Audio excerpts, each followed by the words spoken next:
नृणाम् यन्न कस्यचिदाख्यातं तन्मे ब्रूहि पितामह।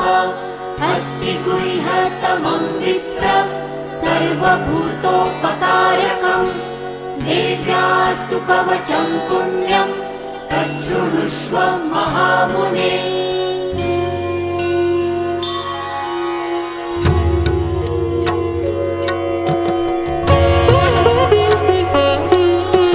प्रथमं शैलपुत्री च द्वितीयं ब्रह्मचारिणी तृतीयं चन्द्रघण्टेति कूष्माण्डेति चतुर्थकम् पञ्चमं स्कन्दमातेति षष्ठं कात्यायनीति च सप्तमं कालरात्रीति महागौरीति चाष्टमं नवमं सिद्धिदात्री च नवदुर्गा